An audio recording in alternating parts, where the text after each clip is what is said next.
তুলা রাশি কালপুরুষের রাশিচক্রের সপ্তম রাশি হলো তুলা রাশি, যার অধিপতি গ্রহ হলো শুক্র, যার ইংরেজি নাম হলো লিব্রা, অর্থাৎ যার বাংলা অর্থ বোঝায় সৎ এবং যথার্থ ব্যক্তি। তবে তুলা রাশির জাতক বা জাতিকারা সবসময় নিজেদের পরিবার পরিজনদের কাছে সৎ বা পবিত্র থাকতেই পছন্দ করে। তবে সৎ বা পবিত্র থাকার কারণেই কিন্তু নিজেদের পরিবার পরিজনেরা সব থেকে বেশি ঠকিয়ে পর্যন্ত চলে গেছেন তুলা রাশির জাতক বা জাতিকাদের।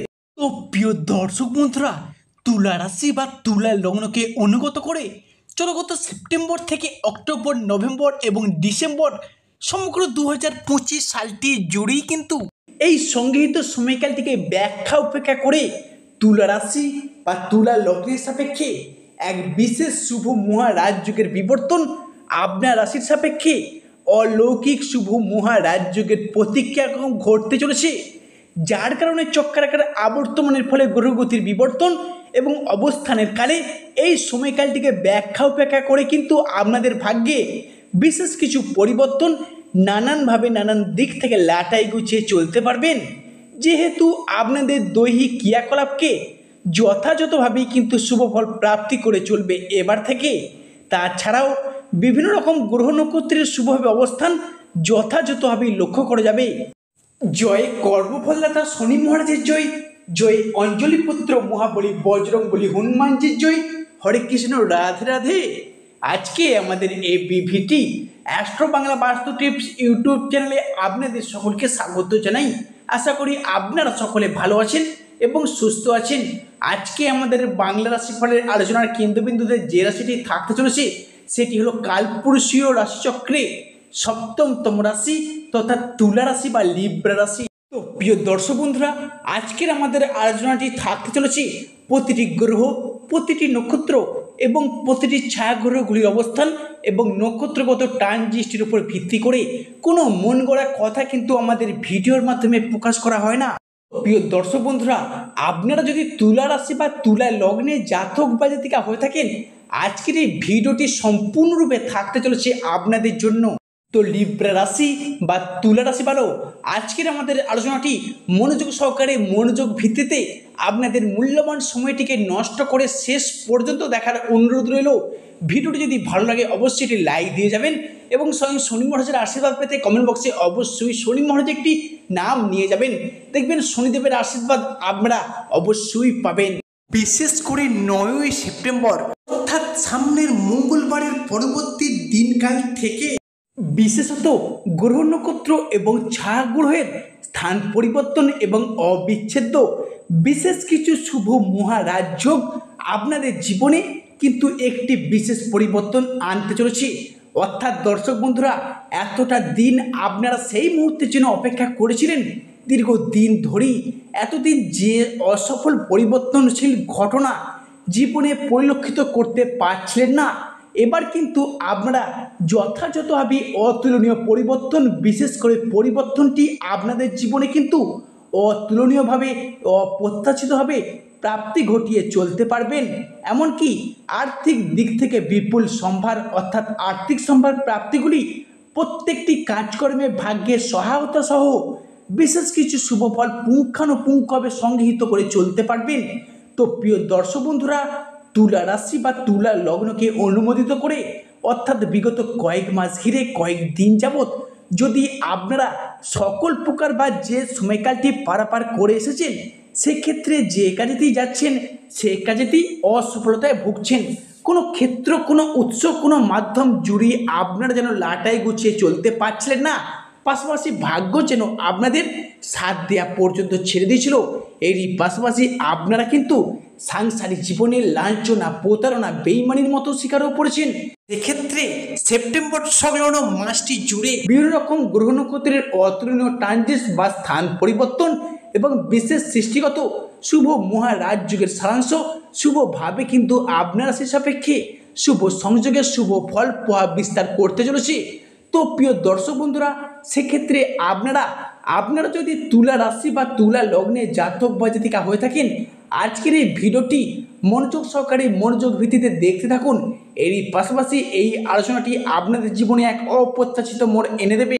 আপনার রাশির সাপেক্ষে বিশেষ করে 21শে সেপ্টেম্বর দিনটি থেকে সমগ্র অক্টোবর সময়কালের মধ্যে রাহু এবং কেতুর একটি মিলিত সংযোগ দেখতে পাওয়া যাবে আপনার রাশির উপর। সুতরাং 21শে সেপ্টেম্বরের পর মুখে মাথায় ঘাড়ে একটা আঘাত প্রাপ্তির যোগ লক্ষ্য করা যাবে। আরও একটা বিষয় আপনাদের খেয়াল রাখতে হবে, ঘটনাটি কিন্তু দ্বিতীয় ঘরে ঘটতে চলেছে। এই দ্বিতীয় ঘর হলো আমাদের বাক্য, আমাদের কথাকে নিয়ন্ত্রণ করে। এই বাক্যের কারণ অর্থাৎ সংযত হয়ে কথা না বলা, আপনার হঠকারিতা যা আপনাদের শত্রুতার পরিমাণকে বাড়িয়ে তুলবে। বাক্যের দ্বারা হওয়া কাজ না হওয়ারই বেশি সম্ভাবনা এগুলো কিন্তু সৃষ্টি হতে দেখা যাবে। আগামী বৃহস্পতিবার অর্থাৎ 18 সেপ্টেম্বরের পর বৃহস্পতি স্থান পরিবর্তন করে আপনার রাশির উপর বৃহস্পতিদেবের একটি শুভ দৃষ্টি ফেলতে চলেছে। তারপরে আপনাদের কাজকর্মগুলি অর্থাৎ এত দিন ধরে প্ল্যান মাফিক কাজের কথা ভেবে এসছেন বা ব্যর্থ হওয়া কোনো কাজ 11 সেপ্টেম্বরের পর সেগুলিকে সম্পূর্ণ করে তুলুন। তার আগে কিন্তু এই ধরনের চিন্তা একদম মাথায় নেবেন না, আর হাতে গোনা কয়েকটা দিন ওয়েট করে যান। কিছুদিন অর্থাৎ 18 সেপ্টেম্বরের পর সেই সমস্ত কাজকর্মগুলিকে সম্পূর্ণ করে তুলুন। আমাদের জন্মকুণ্ডলী কিন্তু স্থির, গোচর কুণ্ডলী ক্রমাগত পরিবর্তনশীল। তাই জীবনের কোন ঘটনা কখন ঘটবে, কার সাথে যুক্ত আছে আমাদের জন্মকুণ্ডলীতে, বড়লোক হওয়ার যোগ, লটারি প্রাপ্তির যোগ, শুভ সংযোগ, কোন কোন সময় গ্রহরা অ্যাক্টিভেট হবে, এই গ্রহদের টাইম অফ অ্যাক্টিভেশন এটা কিন্তু নির্দেশ করে ট্রানজিট বা দশার উপর। তার সঙ্গে সঙ্গে আমরা অষ্টবর্গকেও গুরুত্ব দিয়ে থাকি এবং এছাড়াও বেশ কিছু ফ্যাক্টর আছে যেগুলিকে আমরা পাশে রেখে মূলত ট্রানজিট, যেমন বৃহস্পতির ওপর দিয়ে যখন বৃহস্পতির সঞ্চার হয় তখন কিন্তু বৃহস্পতি অনেকটাই বলবান হয়, আবার যখন বৃহস্পতির সপ্তমে সঞ্চার হয় তখন কিন্তু বৃহস্পতি অনেকটা দুর্বল হয়। আজকে আমরা আলোচনা করব এমনই একটা ট্রানজিট যা নিয়ে আবারও দীর্ঘ 57 বছর পর দেখতে পাওয়া যাচ্ছে। শনি এবং রাহু একত্রিত হয়েছিল 1908 সালে, আবারও শনি এবং রাহু একত্রিত হতে চলেছে। খেয়াল রাখতে হবে শনি এবং রাহুর এই কম্বিনেশন 12 থেকে 13 বছর পর পর একটা রাশির জীবনে আসে। এই পরপর আমরা এটা তুলা রাশির উপর লক্ষ্য করলাম। তাই ভালো দিক খারাপ দিক সব দিক নিয়ে থাকতে চলেছে আজকের আমাদের ক্ষুদ্র আলোচনাটি। বিশেষ করে মনে রাখবেন আগামী 18 সেপ্টেম্বর অর্থাৎ বৃহস্পতিবারের পর আপনার রাশির মানুষদের সম্পর্কের জায়গাগুলিতে ভীষণভাবে ইমপ্রুভমেন্ট কিন্তু লক্ষ্য করতে পারবেন।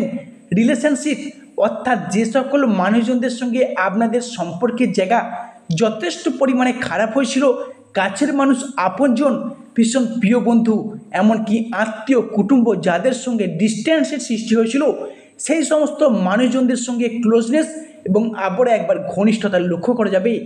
লিব্রা রাশির সাপেক্ষে পরবর্তী পরিবর্তনটি হলো আপনার রাশির দ্বিতীয় এবং তৃতীয় ঘর, বিশেষ করে যোগাযোগ বৃদ্ধির ঘর হিসেবে পরিচিত, অর্থাৎ দর্শক বন্ধুরা জনসংযোগ বৃদ্ধির ঘর।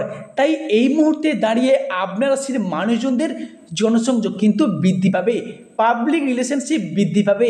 এরপর আপনি কিন্তু মুখের বাক্যের মাধ্যমে লক্ষ্যে বোঝানোর মাধ্যমে অনেক সমস্যার সমাধান করে নিতে পারবেন। এতদিন যাবৎ সাথে চলার কারণে আপনার কথাকে কেউ একটা বিশেষ গুরুত্ব পর্যন্ত দিত না, অপমান করতো, লাঞ্ছনা বঞ্চনা তুচ্ছ তাচ্ছিল্য পর্যন্ত করেছে। এরপর কিন্তু আপনি সেই জায়গা থেকে জিরো থেকে হিরো হয়ে উঠবেন। কি করে হিরো হবেন? নিজের কর্মের দ্বারা, নিজের সাফল্যের দ্বারা আবার একবার প্রশংসার পাত্র এবং পাত্রী হয়ে উঠতে চলেছেন তুলা রাশি বা তুলা লগ্নের জাতক বা জাতিকারা। পরবর্তী যে পরিবর্তনটি আসছে সেটা হলো পরিবারের সদস্য বা ফ্যামিলি মেম্বারের দিক থেকে যতটা দায়বদ্ধতা, যতটা ভালোবাসা, যতটা মর্যাদা, যতটা কিন্তু আপনি আশা রাখেন ততটাই পাচ্ছেন অবহেলা, লাঞ্ছনা, ততটাই পাচ্ছেন প্রতারণা। আপনি কিন্তু তাদের প্রয়োজনে প্রিয়জন হয়ে পাশে থেকেছেন, কিন্তু আপনার দরকারে, আপনার প্রয়োজনে তাদেরকে আর পাশে পাচ্ছেন না। তারা বারংবার আপনাকে পাশ কেটে এড়িয়ে চলে যাচ্ছে। এরপর কিন্তু তুলা রাশির সম্পর্ক বা অবহেলা, লাঞ্ছনার সেই জায়গাটিতে বৃহস্পতি এবং শুক্র মিলিতভাবে আপনাকে সাপোর্ট বা গাইড করে আপনাকে এগিয়ে যেতে পথ দেখাবে। এরপর কিন্তু তুলা রাশির মানুষেরা বুঝে যাবেন কে আপনার প্রকৃত আপন, কে আপনার প্রকৃত পর, কেই বা আপনার চিরশত্রু, কেই বা আপনার পরম বন্ধু। এরপর কিন্তু জ্ঞানের চক্ষু দৃষ্টি ফিরে পেতে চলেছেন তুলা রাশির জাতক বা জাতিকারা।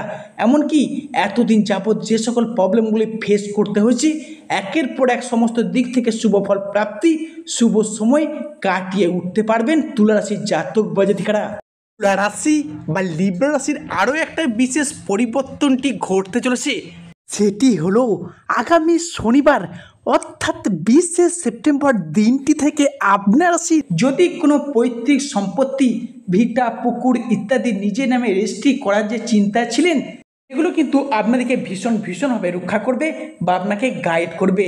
এমনকি সম্পত্তি সংক্রান্ত বিষয়ে কোনো আলাপ, কোনো আলোচনা বা পূর্বে যদি এই ধরনের কোনো আলোচনা পেন্ডিং পড়ে থাকে তার আলাপ আলোচনা যদি সেরে ফেলতে পারেন, গ্রহগতির যে অবস্থান সেটা কিন্তু আপনার রাশির পক্ষেই থাকতে চলেছে এবং আপনার রাশির পক্ষে থেকে আপনাকে শুভ যোগ বয়ে নিয়ে আসবে। বিশেষত মঙ্গল এবং বৃহস্পতির যুগ্ম প্রভাব এবং সূর্য এবং শুক্রের যুগ্মগত প্রভাব যা সম্পত্তি সংক্রান্ত বিষয়ে আপনাদেরকে শুভ ফল বয়ে নিয়ে আসবে আপনার রাশির জীবনে। এছাড়াও সর্বশেষ পরিবর্তনটি হলো এই রাশির বিবাহের ফলে ভাগ্যে উন্নতি বা বিবাহের পরেও ভাগ্যে উন্নতি। সেক্ষেত্রে দাঁড়িয়ে আপনার ভাগ্য যদি সহায় না থাকে, আপনার বিপরীত মানুষের পক্ষে ভাগ্য যদি তার তুঙ্গে থাকে, তার ভাগ্যে আপনার ভাগ্য উন্নতি ঘটতে দেখা যাবে। এছাড়া পাড়া প্রতিবেশীর যোগাযোগে বিবাহের একটা শুভযোগ আসতে চলেছে বা বিয়ে ফাইনাল হয়ে যাওয়ার পূর্ণ সম্ভাবনা তুলা রাশির জাতক বা জাতিকাদের জীবনে ঘটতে চলেছে। তো তুলা রাশি ভালো, আজকের আমাদের আলোচনাটি শেষ পর্যন্ত শোনার জন্য ধন্যবাদ। সর্বশেষে শনি মহারাজের আশীর্বাদ পেতে কমেন্ট বক্সে অবশ্যই শনি মহারাজের একটি নাম নিয়ে যাবেন।